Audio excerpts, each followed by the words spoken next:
Assalamualaikum warahmatullahi wabarakatuh. Ya, baik pemirsa, berjumpa kembali bersama saya dalam program yang selalu dinantikan.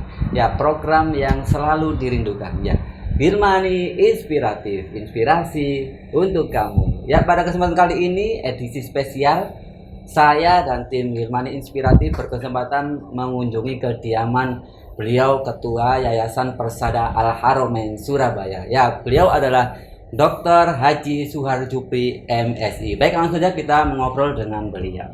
Assalamualaikum Ustaz. Waalaikumsalam warahmatullahi wabarakatuh. Bagaimana kabarnya hari ini? Alhamdulillah luar biasa, masya Allah. Masya Allah, luar biasa. Aktivitas keseharian? Kesehariannya seperti biasa karena memang dosen ITS, ya ngajar kalau hari kerja, di luar hari kerja yang ngurusi bisnis, yang ngurusi sosial, persada tentunya.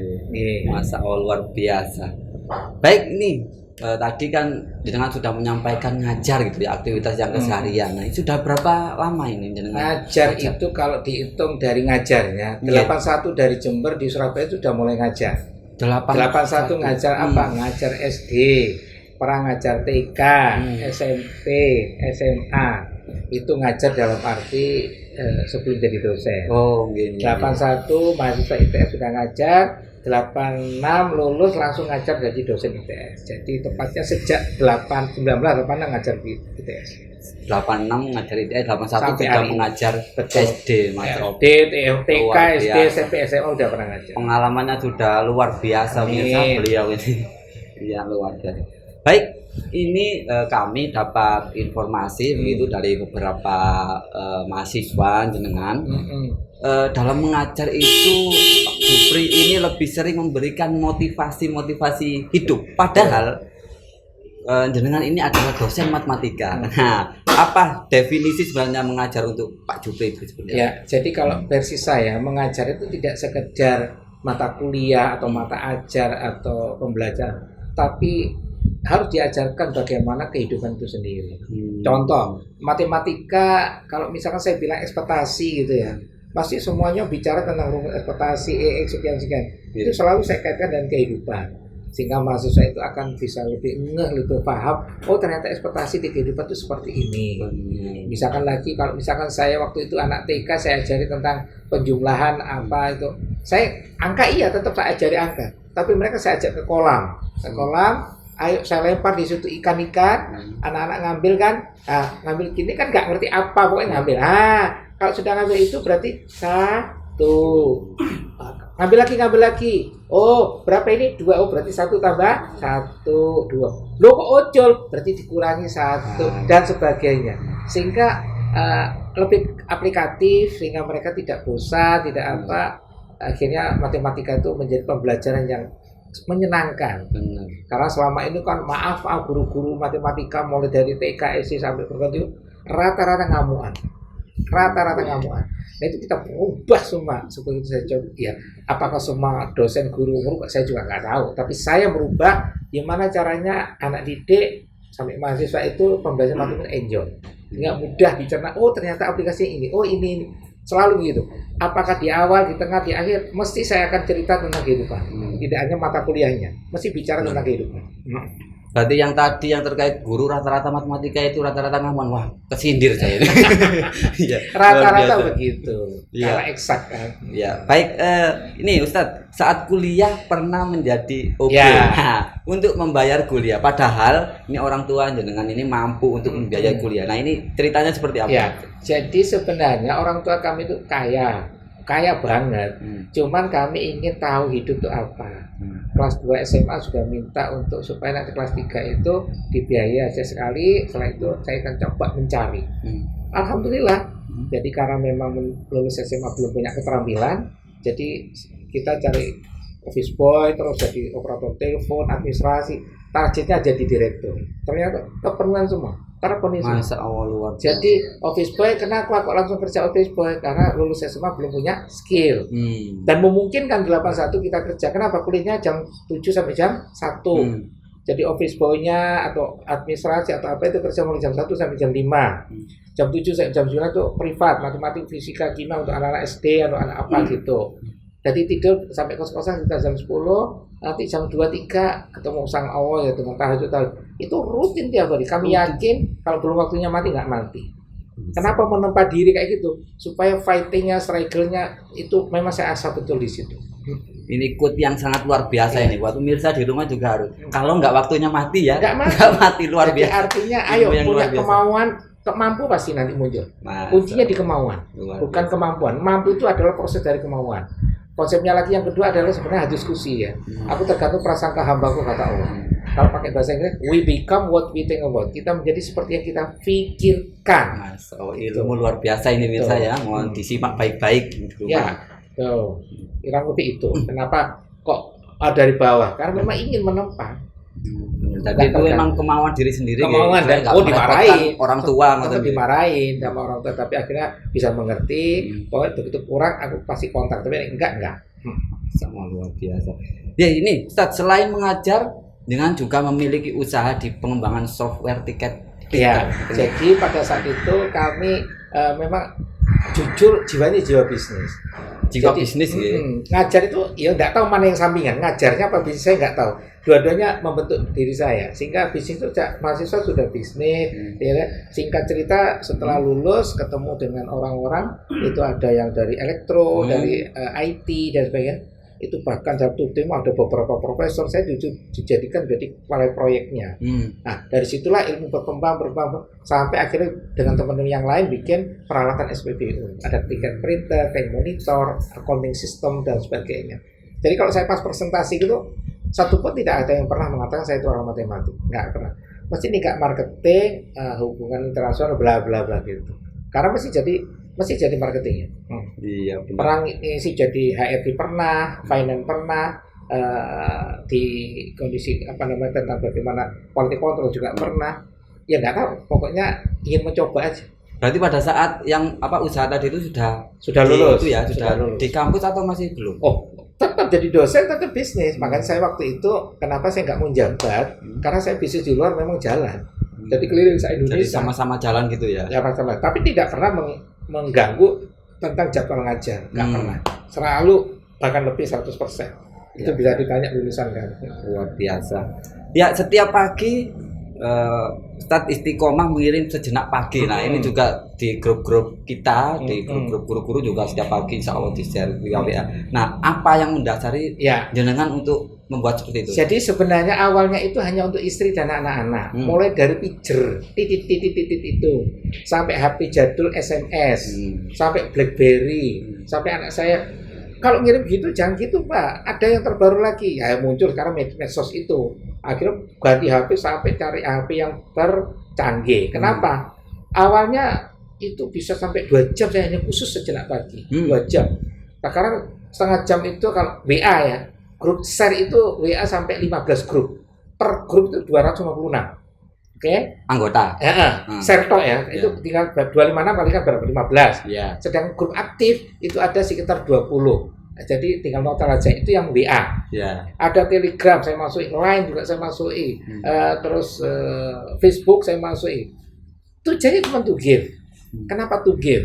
Karena sabda Nabi Muhammad SAW bahwa manusia yang hebat itu adalah yang bermanfaat. Manfaat itu manfaat di ilmu, manfaat di harta, manfaat di hati yang terbaik. Kalau hati yang terbaik ikuti guru kita Abi Iya itu memberikan suatu filosofi ngomong nyeneng ngomong gatek ngomong orang gelak ngomong. Itu secara hati. Sehingga kenapa istiqomah di situ? Ya ingin memberi aja. Dan saya juga nggak ngerti. Hampir tiap hari ada yang nambah, minta ini, minta. Ya udah. Nah, yang sering tanya, kok bisa tiap pagi muncul nulisnya kapan? Itu paling sering tanya.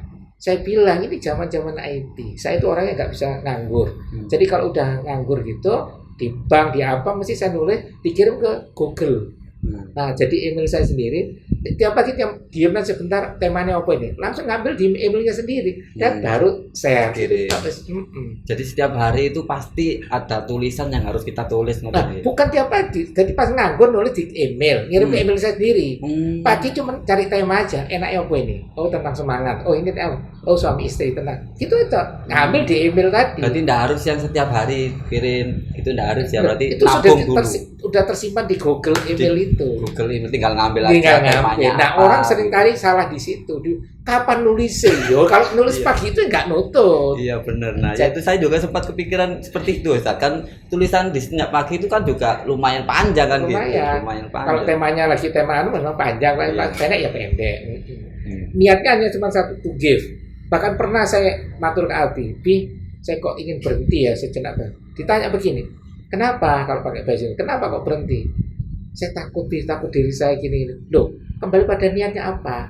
Saya bilang niatnya membantu. Ya sudah terus. Ya udah. Kenapa kok sampai bilang gitu? Nggak tahu di grup itu ada Abi. Ternyata di situ grup itu ada Abi, itu saya sampai ya Allah, ya sudah. Tapi harus terus ya wes terus sampai sekarang. Iya, Makanya minta doa itu supaya manfaat nggak kira-kira? sangat bermanfaat ini karena itu ada tema-tema yang sangat mengena gitu. Ada tema-tema yang sangat mengena di apalagi guru gitu kan butuh motivasi yang lebih gitu, Ustaz. Nah, ini Ustaz tadi sudah disinggung terkait Abi. Nah, bagaimana ini ceritanya saat pertama kali bertemu Jadi Abi? awalnya karena bisnis, Hmm. ada namanya Mas Irfan itu adiknya Mas Oni yang sekarang jadi saudara Mas Abi, adiknya Mas Oni. Dari adiknya Mas Oni itu ketemu Mas Oni, Mas Aziz itu yang tokoh-tokoh lama semua. Sehingga sekitar tahun 83-84 udah nggak salah. 83 ya. Iya 83-84 saya lupa itu. Terus akhirnya ngajak ngaji di Keputran, kadang di Pasar Kembang gitu ya, pindah-pindah Jumat, Sabtu atau Ahad gitu. Ya itu awalnya itu. Wes akhirnya terus seneng ya sudah. Tapi pernah putus. Putusnya bukan apa ya, karena kesibukan tadi yang bisnis hampir seluruh Indonesia keliling. Itu nggak tahu berapa tahun, anggaplah itu zaman jahiliyah karena proyek-proyekan gitu ya. Iya. Akhirnya pada titik tertentu anak saya minta nasi goreng di dekat Sahid Gubeng. Google Hotel Said. Nah itu disitulah ketemu Abi yang kedua, anggaplah begitu gampangannya. Yang kedua nggak tahu, terus langsung sudah kayak ikhlas, kayak nggak ingin kepisah lagi. Terus dilanjutkan waktu itu kalau nggak salah pas ketemu Ramadan selisih berapa hari atau minggu gitu. Ramadan pas kan saya suka keliling Ramadan. Ketemu di Masjid Aswadin, ketemu Abi lagi. Nah itu, sampai hari ini tidak mau lepas Bismillah. Apalagi kedua orang tua meninggal, saya matur ke Abi. Sekarang Abi ini ya murabi, ya bapak saya ya sembuh. Pokoknya saya sudah nggak mau lepas. Itu ceritanya. Terus hingga menjadi sebagai ketua yayasan itu tahun Nah, berapa? ini menarik lagi. Jadi pada saat itu kita dikumpulin di Pujon karena Mas Fatkur harus diganti sebagai NM, Pak Fatkur. Iya, Ya, Pak Fatkur. Pak Fatkur itu harus diganti sebagai NM. Ada 9 kandidat NM di Pujon, rapat memang disuruh dan suruh rapat. Nah, pas saya minta paparan terakhir memang. Tujuannya supaya mereka tahu kenapa saya akhirnya ujung-ujungnya nolak. Benar memang. Saya paparan, kami bukan berarti menolak sebagai salah satu murid atau apa, karena waktu aja. Saya udah ngurusin ngajar di ITS, ngurusin bisnis, ngurusin macam-macam itu waktunya versi saya nggak cukup. Seandainya ada untuk persada itu paling tinggal Jumat sore, Sabtu, Ahad untuk persada. Alhamdulillah dari 9 itu disetujui. Akhirnya saya tidak bisa jadi M, tinggal 8. Dan baru kali ini menurut senior pemilihan NM yang terlama, kurang lebih 4-5 bulan, nggak muncul nama itu. Benar. Padahal 8 sudah oke secara ahli suruh. Ya. Singkat cerita saya masih ingat persis setelah gerhana matahari, Wah, Abi telepon begini, jenengan yang jadi MD. Waduh, kalau sudah guru yang telepon sudah, saya nggak bisa apa-apa lagi. Dan lebih seru lagi, maaf, itu Abi sudah mengeluarkan tidak saja nilai NM, struktur dan nama apa dan orang sudah disiapkan Abi lengkap. Sudah lengkap ya struktur. Nggak bisa nolak. Baru itu yang pertama, itu 3-4 tahun. Yang kedua sekarang dipilih lagi oleh Abi sampai tahun 2004. Nah di sini baru menarik, monggo jenengan yang cari.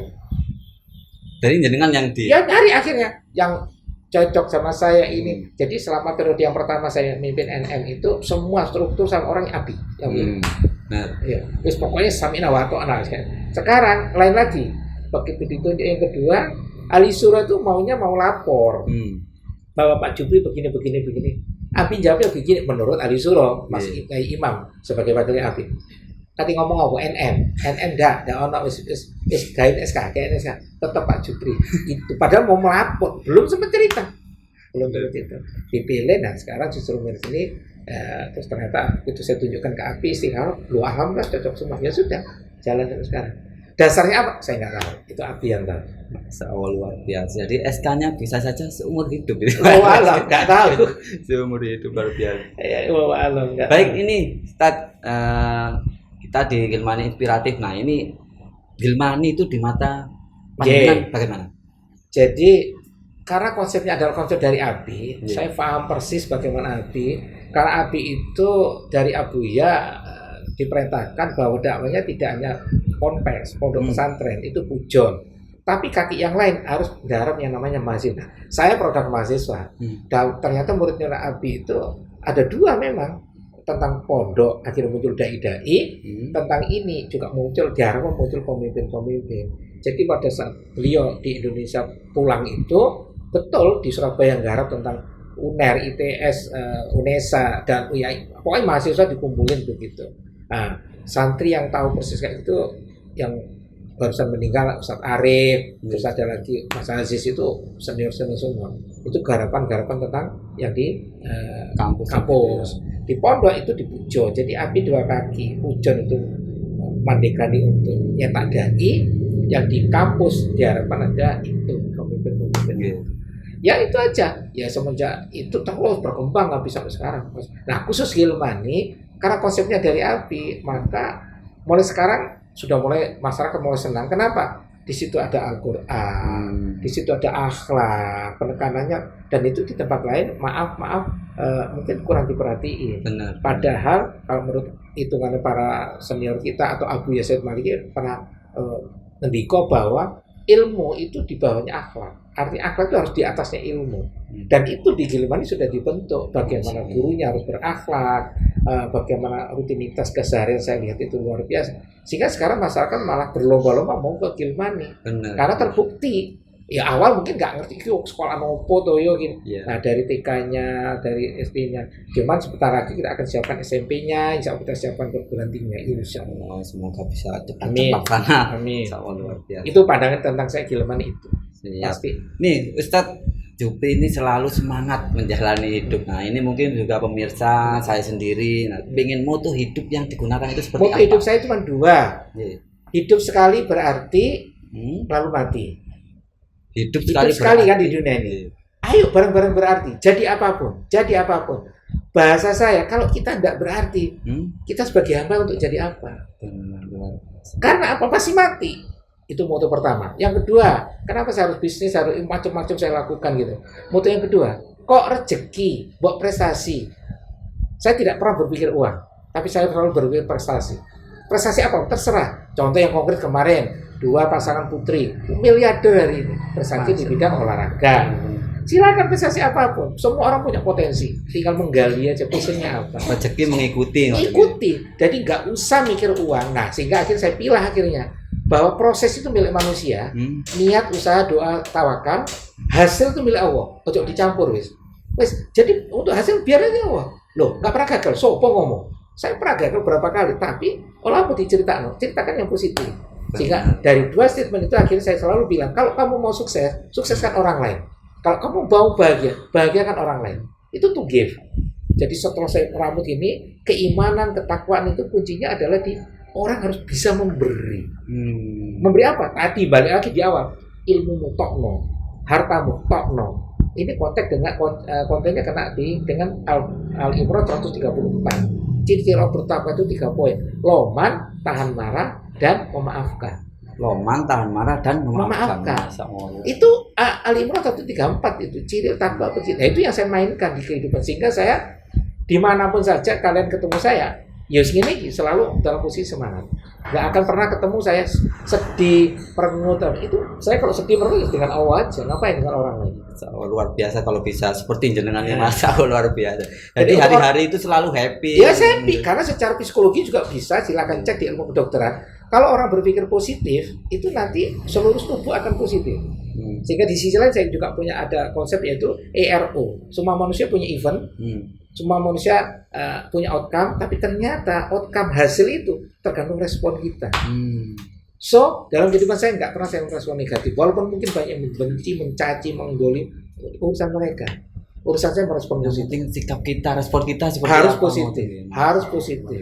Baik, Ustadz, ini mungkin terakhir pesan untuk pemirsa dan Ya. juga untuk saya sendiri. Jadi, kalau Agar- pesan untuk pemirsa dan untuk siapapun yang mengikuti acara Gilmani ini, bahwa lagi-lagi saya bilang tetap semangat dalam kondisi apapun, karena itu tidak ada yang tidak manfaat, semua bermanfaat. Walaupun mungkin kita ukuran analisis mungkin kita kok jatuhnya sakit, enggak. Itu ternyata kalau dikaitkan dengan hakikat, ternyata hidup ini adalah terlalu indah untuk dinikmati. Ya. Sehingga ngapain kita mengeluh, ngapain kita sedih? Kalau sedih cukup dengan Allah aja. Orang lain, suami, istri, anak, enggak usah. Satu poin, la tahzan inna wa ma'ana. Enggak usah bersedih karena Allah pasti bersama kita. Tidak ini kebetulan di muka bumi semuanya sangat indah, dinikmati saja. 2 poin lagi, adanya disyukuri, jangan sombong, hati-hati. Tidak adanya gagal atau apa, tetap disyukurin, wasobirin, move on lagi. Insya Allah bersama Allah pasti bisa, bersama Allah pasti ada solusinya.